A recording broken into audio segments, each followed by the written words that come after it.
ya jibe Africa be kono ports mi ya poro min nyanta lola Gambia kono inyanta poro min lola Gambia kono ports Africa Bay kono tele nyanta kala port bati Gambia Africa Bay kono West Africa Bay is going to be the biggest port so far in West Africa, the biggest port so far in West Africa wala nyanta lola Gambia kono bara nyanta lola muntole gunjuru wala muntot West Coast kombo abe lola wolto wala muntot West Coast munto gunjuru anyanta lola gunjuru le khayma e gunjuru le recommend ko nyim ports nyanta lola wolto anyanta kala the biggest portless so far nyinga ko be de sambela wolto ibe nyanta sambela wolto kulu nata warta duata nyana be nyanta sambela wolto sani funding ke jalla nyanta do ko kala la West Coast kono funding ke jalla nyanta do ko kala de Gambia be kono vessel ka fume vessel nyin kulungol me ka fa vessel ibe kulungol la tale be jurumule be funding ke training nala funding ke jalla be train na kulungola West Gambia kono funding ke jalla be train nala funding ke jelle be do ko kala ji atakala mo wuli kilin da mati da be sela hotel because the biggest port so far in West Africa be kala wol fendamale ba ko to oto Gambia dungu min nanta do ko kala wol la be Gambia da handla ba kala de Adama Barrow ya bulo la kan ay minake ya samba Senegal Macky Sall wala samba Senegal Macky Sall Gambia nene ay Adama Barrow nene yo port seta ya hijack ya bondi Gambia buli ya samba Senegal but Adama Barrow la lafta wala because minamu anyanta lola Gambia le bar anyanta lola kombole so kombo ko Adama te woto Gambia ko Adama tije sakona kombo ko Gambia ko fo Adama to fereng sako kombo ko so ninne ya sabu Adama Barrow ay slagalta ay nim filije ay ndu Macky Sall nim port seta asamba Senegal sa stata la be do ko kan Senegal sa yanta lola Senegal ni la waro fe min so Gambia masoto wannan kale Adama Barrow Macky Sall be Adama no kam minna fe wo fe mi yalon ko ay important tale fe wo fe yalon ko kulo mi yalon ko ku kedolo mo Macky Sall ka Adama ne na ka be samba yale abe anakita Adama Barrow wala kam ibika da mbar port la adi Macky Sall la Gambia dinjele nto do ko kala ko Adama lo man sa kendoti wala nan kale Adama Barrow data Gambia no makol koto Adama Barrow man tan nying banko la vision no kam banko be fali na be do ko la nyadile banko dingol be do ko so la nyadile banko dingol la life be fonis la nyadile be fali na nyadile banko dingol daji ko be kenya la nyadile banko fitino ni suñaro ni mo fa be banna banko ka nyadile do ko le kabang do kunte yara ka fitino ni suñaro ni konko dundi banko kan bar din do ko sata banko la 100% 95% bebe do ko la wo banko fitino ni konko ni mindo ni nafika ni kelo ni suñaro ka banjele bar Adama wata banda no Gambia kono ning madama Adama Barrow mambo mansala suñaro ni butaro ni mofa sudo ka mol do kunte ya konko ni mindo ni bornta ya ata banda nyim banko kan datar nu ko Adama le Barrow because Adama bika nyim banko je ko moli nyanta balul dima sutolale Adama ka nyim banko je ko banko de ngol nyanta ko yala kon wala na ay bar ports la asamba Senegal sa Senegal akata lol ferio mi ya lonko ike kana maintenance le 30.5 million US dollars 30.5 million US dollars ko di jamalom de iko nyim ferio bring kiskisiro kata modo kaya jago ferio nyim ferio ka 7 million US dollars lel 7 million US dollars ajalla be 30.5 million kono asidula lulu bijel wala asidula nani sidula lulu bijel wala asidula nani okay wala asidula warawla wo se tarno 30.5 million kono 7 million ning 6 million or 7 million nim ferio ka sawalla sa ita kata ferio maintenance 30.5 million US dollars la million tan sabanin to million tan sabanin to ike kata ferio maintenance la ka ferio ke kati nyata le kata maintenance le 30.5 million ali nyingi bede Gambia no be tulun kan na fulo la be tulun kan Gambia la kodola Gambia no nyaabe Adama la ben na fulo tinya kan be Adama support la kan million tan sabanin to ike kata ferio maintenance wala feri kuto ka sa million warawla dollar kodo million warawla feri kuto ka sawal bari kata ferio maintenance million tan sabanin tola dollar kodo sanim feri jelle be nyim kono feri lul le be je woro wala warawla ngamere ta feri kuto sam feri lul wala woro wala feri nani yana ya sambanya Gambia kono wala fesate ta ferio maintenance million tan saba million lul dollar kodo anu ferio ka sa million woro la wala million warawla doral kodo so ali njibe Gambia to la ka tabun tole ali ko ni ñunu ke kana do kolla ika kodo bila diate jamen e to karkili mo be ma boy fongal account to e do man din tar ke feriyo maintenance sala ka to feri da malabi feriyo min man san 30 million na ikata o feriyo maintenance 30 million na feriyo min san 6 million wala 7 million iko tinya tele kata o maintenance 30 million la o mum machine sifalati o mum marchandise sifalati marchandise da ka jawya di ba do kula o da ka jawya fo songot anana man soto dunya kono marchandise mi yasan wala joro mi yasan wala moto mi yasan kodo min na tinya te bar dala o kasiya o kodoti hani o nana man soto dunya kono barsani gambe bole nyama ñunu katale kodo biya diate jaben e kar kilingo be mabo e do mandinte maintenance o kala e ka maintenance o min kala e ka kuyo muto de dale ni ya kuyo muto de dale hani sanjo borla tinya e kodi ba ku request ko take yo kodi ba ta ko take ta yo ta e ta kar kilingo be mabo e do mandinte ferio min nim ferio tinya delek nga kuma ko min fa be to nyala de min ferio e tinya delek ferio lo delek ni ke ka de ka jogo sele do ya kuyo muto de dale ron ya wati dandara tinya rek kodi ba request ko take e ta o be mabo e do mandinte ya maintenance ko take e kodi ba request ko e ka do ko la nyam ala jibe en kan min fo docteur samate di samti nek ka ko do request central government ni ya dile kala kata health sector le tobato kata borol nim fengol sang bika fendel tanol to molbe fala han sani han so mo molbe fala sani docteur samate lo ka ko do min bete ka du ni mun tole wala ila account ila atondile auditor ko ika kodo tale tole bukalo min ka kodo ta dalilo min fogale bika na correct evidence o samanang min satan ika kodo min tata dun tole kundo sanye min detective 100 million dollars yuni ya wolle ta gambia kono dr sabata la sector wala minister of health ike ka ta borro sa kasam bika borro jelo tano san kodo le ka be kela ila kador e do man dimbonde rek place mon dandan syndrome ya di loptano comme min kam fale drong ni ñu fanan kana maintenance o min ko di ba claim e te do man dindundi drong yo kar kiligo beta so gambia be takanten nim min bela ibe fanna min te ka do moro ke wala ni be do moro ke le ka fele tiñaro le kata wala ngata fedde san e request ke ko di ba jurumi bulu comme ngam min fali député lié kodo min endorse e kodo min endorse nun janga mamme ñunu ke dulol le bela hadim gay dulol be ala bandun malo nyadi malo hawa nyadi malo nyadi highway malo nyadi maintenance malo nyadi credit malo nyadi so yolle be la nyokan ali wo kodo salika kibaro mele bang député le kodo min endorse nun pour ñunu yata e ko side clearance wala mu ñin silo mi yalon ko e koy kana janjang 200 million dun daw 200 million gambia kodo ala jibe jamal la fegol boye dali abe jibe hana ma 100 million si e silo min fara ko sarro min fara ko e side clearance ko mi molla bitikol ani la cordal mi yema ala jibe cordal delle ma dane bitiki delle ma je ala jibe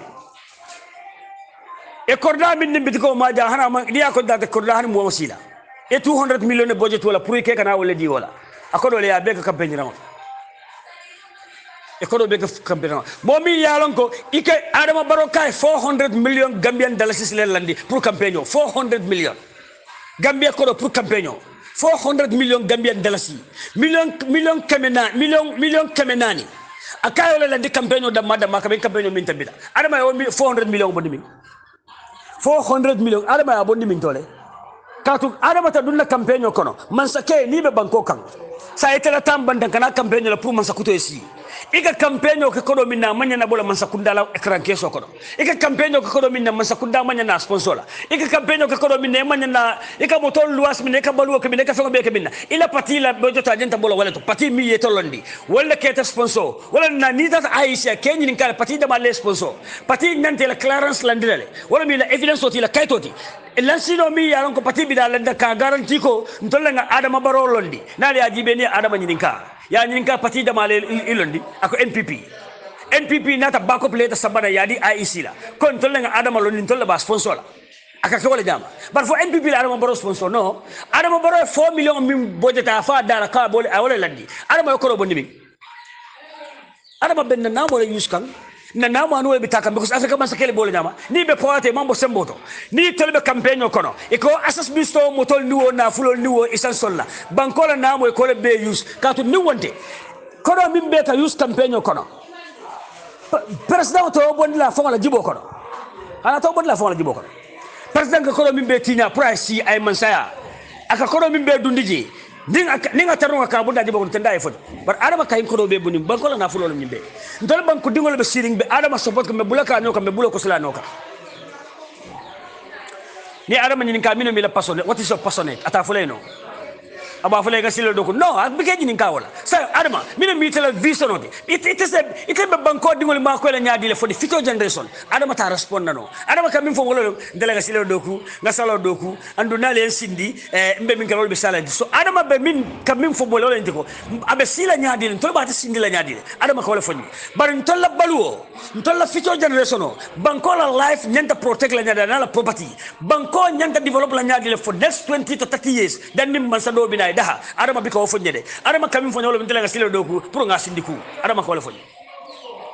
adama bika diamun to la security la adama bika diamun na baluola adama bika diamun na jat kende ala adama bika diamun banko dugol be dahala nyaadile adama bika diamun banko dugol do ko so nyaadile adama ka diamun tela ngin doku ngin doku anale en sindi be de kala pour nga sindi drong adama kasi adama diamu fo be tata nada wala mumbe adama baro sindiku la nyaadile adama ko wonda male noka bara laji be adama jiba be tinyaro min da banko ka mansake banko la mansake ete ba pati la drum pati banko dingol be ngaybo kono ibe toro kono jiman so kuram man so bor man so fem man so en banko kan banko dingol be kamfar ndo ku man so do araba be pati da malla ka bodan fo basse akata pati la pati NPP pati drum yol be pati da malla drum kela lo jol tolomu ka banko la na fulo tina ka kasara al ko wala be banko do ko wala al ko wala be banko dingol nyaafita kan ka wala kono ta ka pati ya diate nyame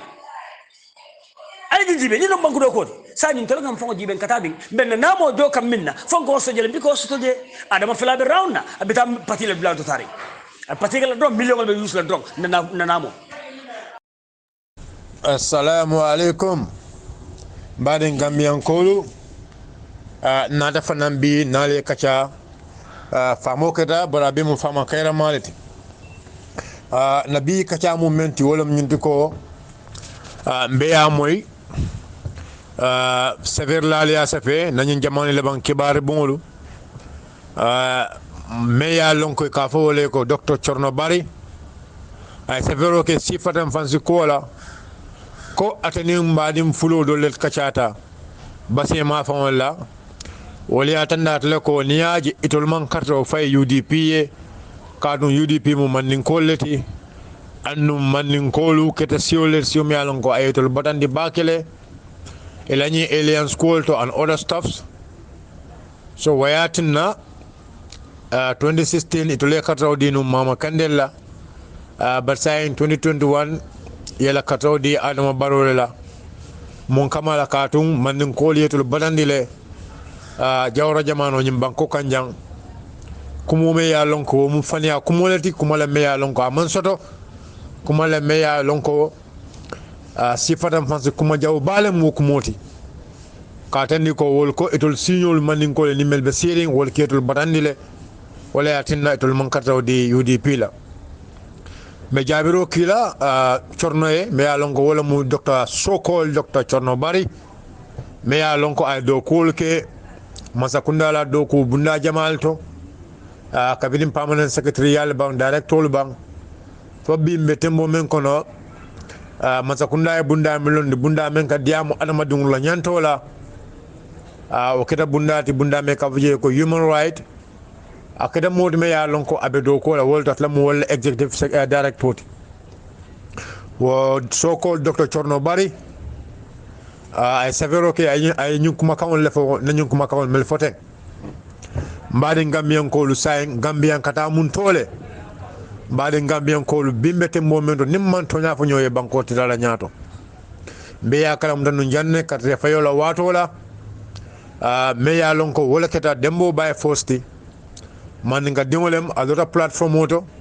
ay siol commande ako siol be ko dal yalla kato sika aliadi UDP la abe ko albe man ko le mako kam pour man sa nyim banko kanjang anuni man sa nim man ko man sa nyim banko kanjang ala longo surwalu jolalu karonin ko surwalu fululu si aussi be nyim banko kanya al global kunto kado ala longo ibe farela la pour kalam da kal be nyim banko kanjang wala kada kumodi kumome ya lonko wala bota moda kono memu dembo bay fosti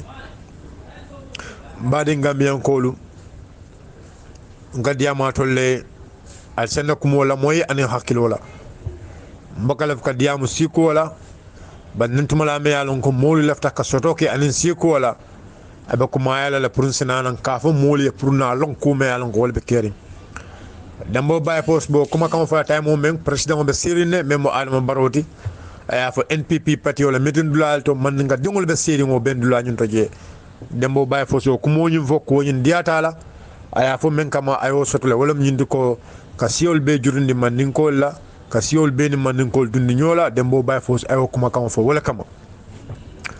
kaje ko siol be se sobino man ninkol la be yalla ko dembolo ko mum fanialati be yalla ko dembolo ko mum kumalte me yalla ko man soto be yalla ko dembolo ko mum menti kumala me yalla ko ilafta ka soto ke politiko la karola nin siol la karola wala na demboyo ko mol fo nyim banko kanjang e kanyina fo e ka kambe wolato e ko mannin kol tekela kilonti nyim banko kanjang mannin kol mo silati sime ya lon ko dankole be ka e ka wala fo e ko ha morol le mannin kol danka ko mannin kol tekela kilonti mannin kol tekela family ti mannin kol to nyomoyela mannin kol la ka foto yuro wala no wala saya manjana kam fambatan di kada wala kan bayri la ka foto tekela kilonti sa fero ke na siyo dol tane ka fu nyoma doron pour ntol lafta menna politiko la karola sa soto no e siyo be jurni mannin kol la nyim banko kanya akita janne o mo kulet me ya lon ko keta nyim banko kan janne besen hakilo to do bake besen hakilo to kumoto kumo me ya lon ko wala kumo me ya lon ko wala kabo dembo bay fosna amonol dakono wo ko fota jang nyim banko kan jang ako diamunta anyo sabo warata ben tembo men fan ndo ko danke docteur Chorno Bari afan kete modi me ya lon ko ku kilimo abola repeat kan ansa nyim banko kan jang ala san hakilo to bake ni be mol ko mandi kay ko pour mol ga kilomoti na kafu nyoma pour ka banko do ku dolbe lo la kala be siyo dol tala be nenna be siyo dol tala be muta be tapasla fale ya ma tonya tonya sa banko sa manoba man ko ni siyo be la sita siyo be la be UDP bari la jero do fe ko man ko jamaale be UDP wala tinna UDP ta ya categorize ha se man ka party par sa endron kumo kala moyle san hakilo to bake doron kumo kala moyle anu san hakilo to bake man nga dingol lel kafuta nyoma ya man nga yakele nyim banko kanjang bi banko be bulo kono bulo me ya lon ko itol fongol feko ita fen soto laje e kana ka muru man nin ko kay ka foy ko alna nak kilomot sain bayen lafta men na lafta dum bulo men ko na bo bulo kono le alna nak kilomoti no wonte nyim mol be place wol be tala e ka wala fo ilo ko modi ka même fo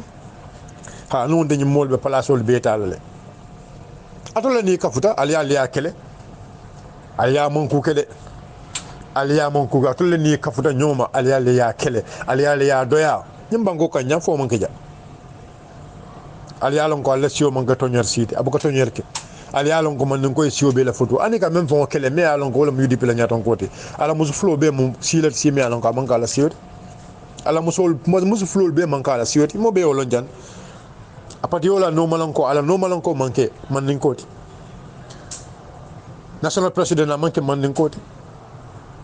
siyo sifa be la be UDP kono bari UDP ta ya kata ko rise ko man ka pati wala e siyo be jurundi UDP ni bango ka nya kata jan al sawo kila kilin wala be kering ni bango kan jan man ko e siyo be la futu man ko e jola futu man ko e surwa futu man ko e fulo man ko futu surwa man ko futu ni banko kanjang man ko ni siyo be la kafta nyoma kanyim banko nyin sa do kala ban siyo be la kafta kanyim banko nyin e ba foka meliye o fana nyanda ka wolonde ko e be même foka ila kunna nafa e bawron la bari e be kuma la foka kuma me yalon ko aman soto kadu man ko ta siyo bala no nyim banko kanjang kadu man ko ni siyo be la kafta nyoma e nyim banko nyin sa mi la bat na man ko bo siyo bala nyim banko kanjang paren sitana haklo trom baka dro ha sitana haklo la baka sifa nam fanso abaka banko samba jannin dato oto mol mel yalon ko be nawlo kanyu kumo ko wati be siol dundu kanyola za haklo du baka especially man ko sa haklo du baka e konta kala kilumuti e ko labuda min jala ka dolta kala kilumuti siol be se ko kilumuti siol sa kafolo la kafolo ka kilumuti siol la alfa be se ko kilumuti be se ben kan kilumuto bari konto la alfa na ta ben kan kilumuto wala ko mudo me ya lon ko wala be da kono e ko yon tol dankale dolta kala kilumuti ha wala mu la ko moti ha ndol fana yaajo konto lata wala konta kala kilumuti me ñokela la wato wato me ñokela dinkira beto alma kayro sabatila alma tonya sabatila banko be tembo men kono banko na fulu ba dundi kam bataro kono doron na jebi ye letarol safe ko ha e ko KMC commission of inquiry kana wala set up KMC commission of inquiry ko kana wala set up KMC talib Ahmed Bensouda officer mo kilo la kana mo ke ka mo ko anna sain banko revo bandal anna na ke kilomuti kare fayo banta aman kar kilo fon si ko commission no setup talib Ahmed Bensouda kan talib Ahmed Bensouda mu UDP let ñim banko kanjal Allahu akbar e konto leke kilomuti e ko pour banko ta ñaato ha e ko pour banko ta ñaato kunu la jana kayto findida e ko euro million tan saba e ko kada feedo do ko wala just repair ka feedo repair wala e kada machine wala sam pour faire fula mi yakam don feere kudo yo sa 9 million na euro million kono day feere kudo sa wala ba sa ka feere fulata ko maintenance e ko euro men siara dalasi million men siara euro million tan sabati nyim banko kanja gambia kada mun tole marchandise dabe la fa kam man bodo be dalasi wulke dalasi kemelul man bodo men kasan num jani ka banko da man bodo me alon ka be dalasi wulke dalasi keme nin talul biyo man bodo la si wul kilo la skeme lul ha yudi bin ko kasa wala MP bin ko kasa wala la banko dimo be kasa wala la banko kanya man ngo kasa wala surwa kasa wala fulo kasa wala ha ban sa haklo do dro bari banko dimul nak nyanda katala la bake na mira bake jumaale banko kilo jumaale banko boni deto kono fo melie banko bon deto kono wol nyanda kala banko jawolte bang melie alon ko wolle banko bon deto kono fo nyanda ka wol jibe la bang ko wolle mu banko di jawolte bang ye mel fañi banko kanya nyanda ka wol jibe la bang ko wolle mu banko di jawoti bang hiba ko mo fala siso ko fa par mbesa hakilo du baki ala baraka